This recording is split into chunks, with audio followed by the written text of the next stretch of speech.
ಸ್ನೇಹಿತರೆ, E com 365 ನಲ್ಲಿ ನಾವು ಗ್ಯಾಸ್ ಬಿಲ್ ಅನ್ನ ಹೇಗೆ ಅಪ್ಲೋಡ್ ಮಾಡೋಣ ಅಂತ ನೋಡೋಣ ಬನ್ನಿ. ನಮ್ಮ ಇ ಕಾಮರ್ಸ್ 365 ಆಪ್ ಅನ್ನು ಓಪನ್ ಮಾಡ್ಕೊಂಡು ಇಲ್ಲಿ ಗ್ಯಾಸ್ ಬಿಲ್ ಅಂತ ಇದೆ, ಇದನ್ನ ಓಪನ್ ಮಾಡಿ.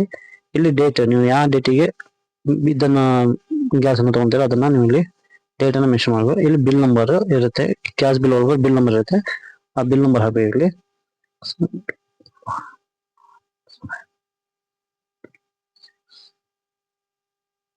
ನೋಡಿ, ನಮ್ದು ಗ್ಯಾಸ್ ಬಿಲ್ ಮಾಡಿದೆ. ಅಮೌಂಟ್ ಗ್ಯಾಸ್ ಇಂದ ಎಷ್ಟು ಅಂತ ತೋರಿಸಿದೆ.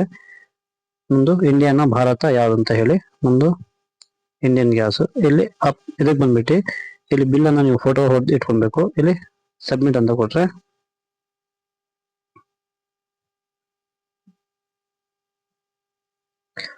ನೋಡಿ, ಬಿಲ್ ಸಬ್ಮಿಟ್ ಸಕ್ಸಸ್ಫುಲ್ ಅಂತ ಬಂತು. ಇಲ್ಲಿ ನೀವು ಬಂದು ನೋಡಿದ್ರೆ ನಿಮಗೆ ಗ್ಯಾಸ್ ಬಿಲ್ ನಾವು ಹಿಸ್ಟ್ರಿನ ನೋಡ್ಬೋದು. ಇಲ್ಲಿ ನಾವು ಗ್ಯಾಸ್ ಬಿಲ್ಲು ಯಾವಾಗ ಹಾಕಿದೀವಿ ಅಂತ ಹೇಳಿ ಎಲ್ಲ ಇಲ್ಲಿ ತೋರಿಸುತ್ತೆ.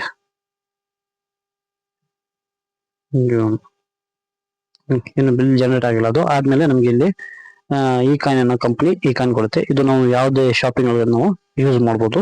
ಈ ಕಂಪ್ನಿಯ ಈ ಕಾಯಿನ್ಗಳು ನಮಗೆ ಪರ್ಚೇಸಿಗೆ ಯೂಸ್ ಆಗುತ್ತೆ. Thank you.